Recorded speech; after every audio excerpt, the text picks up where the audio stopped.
Lil Ominous is a fairly prolific figure in the Florida underground scene, known for his work with 1% as well as helping out the careers of upcoming rappers in the scene, but despite that, he never seems to get the respect he rightly deserves. Most people know of him through his connections with Lil Pump and Smoke Perp, as well as the situations that sparked between them, but what most don't know is how much work Ominous had to put in to get to where he is today. So without further ado, let's look into his story. Lil Ominous was born on August 18th, 1997 in Miami, Florida. He grew up with a single mother as his father was out of the picture and he never got a chance to meet him until he was fully grown. His living situation as a child was also kind of strange, growing up alongside his two cousins Oak Trapstar and Lil Pump. Now Lil Pump isn't actually blood relatives with Lil Ominous, but he always saw him as a little brother because he was the youngest of the three. Ominous also had an older brother who would often take him to the studio in his formative years, giving him a great love for music.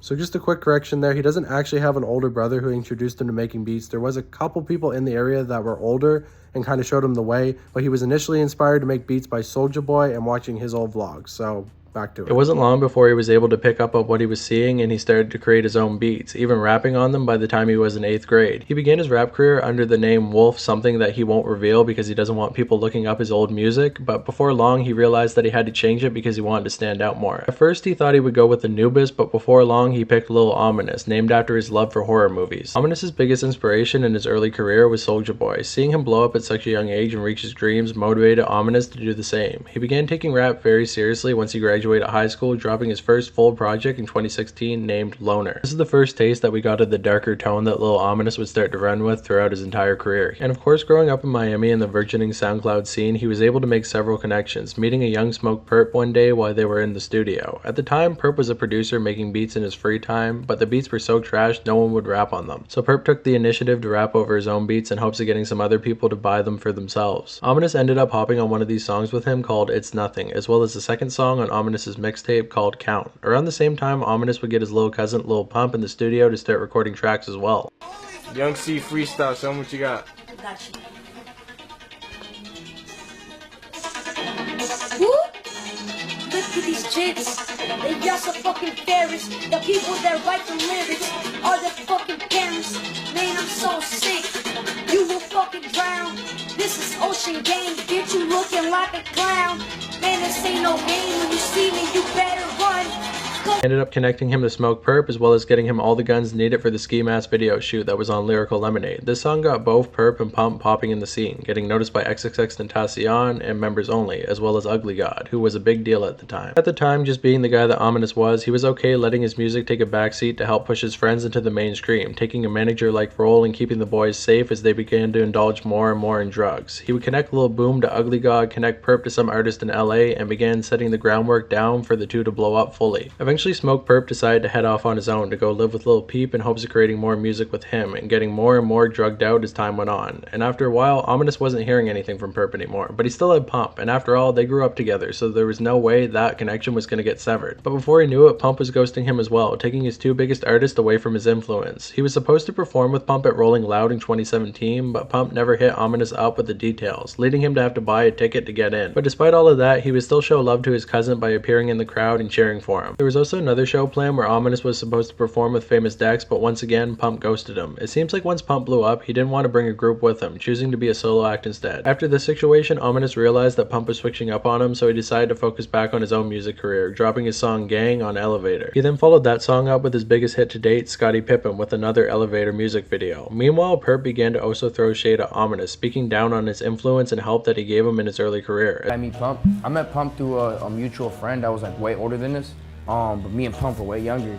So after a while, you know, it just kind of like, you're a little too old. And then, you know, like me and Pump were the young ones. And then me and Pump just from there, we just kicked it like. As well as both Pump and Perp ignoring any questions related to Ominous on a DJ Academics live stream. Yeah, He's old. somebody said ask about Lil Omnius. I don't know who that is. You know who that is? Lil Omnius? Ray never do nothing wrong. Wait, what did Radio do? Huh? Who the fuck is Lil Omnius? Miguel. Yo. What it? Oh, you on the phone? Yeah. Hey, yo, you know somebody named Lil Omnius? Nah. It was bad enough that they left him behind, not letting him be part of the movement that he himself had helped build, but they were also trying to scrub him off the legacy completely. This was the final straw for Ominous. He ended up dropping a diss track on Pump called You're Not the Same. Franks, counting Benjis, counting Franks, counting Benjis, counting Franks, counting Benjis, counting Franks. Produced by Zan Frank of all people, following that up by appearing on the Hollywood Fix to diss both Pump and Perp, exposing that he used to ghostwrite for both of them. This Pump diss, you feel me? Okay, what? Lil Pump. So this is your cousin? Yeah, that's my cousin, bro, but he be switching up with the Zans and shit. Y'all need to tell him to lay off them Zans. He be saying that he don't do Zans. He be popping them shits every fucking day. This wasn't the first time that he spoke on them publicly, but in past interviews he kept it a little bit more respectful. In this instance, however, he held nothing back. Adam22 would see this and began to diss Lil Ominous, claiming he paid for the interview. And Lil Ominous. Oh, the Lil Ominous ones are fucking hilarious. Yo, Lil Ominous, what are you doing here? What are you doing here? And he's like, yo, Smoke Perp is my cousin and he a bitch. It's Lil Pump, right? Yeah. Lil Pump. No, yeah, Lil Pump, he a bitch. He takes Xanax. Like, nigga, you're on Xanax right now. Listen, never trust nobody that has a chin strap, but then shaves the mustache only.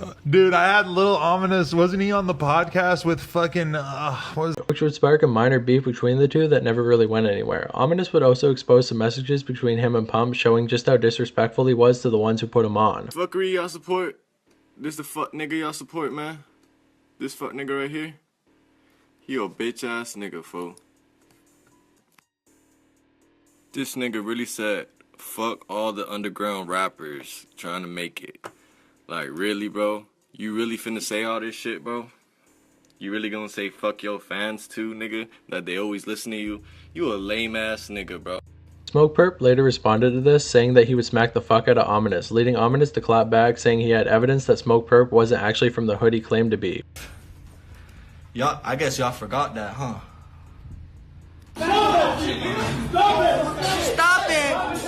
it! Stop it! Oh, look! Oh, that's what I'm scared of. Before dropping a diss track called Rip Omar. This beef went back and forth for a little bit, but after a while, Ominous realized that his time was better spent working with his other cousin, O Trapstar, and his new collective, 1%. This collective was comprised of members I and Lil Gut, who ended up being a pretty big name in the SoundCloud wave, as well as Icy Narco of all people, meeting him through a mutual producer and creating a couple tracks together. Unfortunately, these tracks never ended up releasing, but the weirdest part about this whole situation is this was before Icy Narco was a blue narco. This is when he was still imitating Lil Pump, so it was very strange for Ominous to see somebody dressing just like his cousin and trying to steal his style. O Trapstar also began to blow up with songs like New Wave, Lean, and Gucci Loafers around this time, landing him a spot on No Jumper. Once he arrived to the interview, he brought Lil Ominous with him, where he then spoke a little bit more on the beef with Perp, saying he wanted to leave it in the past. In 2019, Ominous dropped tons of singles, as well as a mixtape called Abandoned, as well as continuing to collab with O Trapstar. Meanwhile, Icy Narco decided to leave the group behind, moving to LA to sign a deal and get planted in the industry, meaning that Lil Ominous was once again abandoned by someone he tried to help out. However, despite that, he never wanted to stop helping the people that he worked with, getting O Trapstar a couple interviews from some big labels like Interscope and Atlantic. Trapstar would end up picking Atlantic because it had a very youthful staff that he thought could really help his career thrive. After signing his deal, he got a little bit sketched out about the people around him, but despite that, he always wanted to keep Ominous around because he knew he was a true friend. Despite that though, they would end up spending about a year and a half apart because Ominous would move to LA in hopes of forming more connections as well as getting more media attention on 1%, which proved to be very fruitful because he was able to connect with Elevator magazine as well as some other media companies. They ended up meeting back up again in 2019 and recording a couple tracks to be put on Lil Ominous's new record 888, with songs like Cancun that actually had a music video that was recorded at the Atlantic Records studio, as well as another track. When they were finally back together again, it was like no time had passed at all, and they got back to work trying to think of the next big thing that they could do to push themselves even further into the industry. In 2020, Ominous's music output slowed down quite a bit. He ended up dropping a few singles and a project named Anubis, but after that, he decided to take a break from the internet, feeling a little bit burnt out from all the attention and drama in his life. He ended up taking a spiritual retreat, flying out to Texas to meet his real dad. And while he did relax for the rest of the year, in the back of his mind, he was always thinking how he could get back to the top, plotting his return. Unfortunately, soon after, COVID-19 would hit, and it became a lot harder for him to work with the other members of 1%. He did want to make a mixtape with O Trapstar, but it never ended up happening because of those events. Unfortunately, in 2022, the absolute worst thing would happen when O Trapstar ended up being in a horrible car accident, ending his life on May 27th, 2022. Despite what many may assume, this had nothing to do with drugs or alcohol. He wasn't even the driver, and it was just a complete and total accident. Of course, after the horrible news would reach Ominous, he would show tons of love to his cousin, posting about him on Instagram and even creating a whole track called Dear O Trapstar. But I feel so alone. that you gone.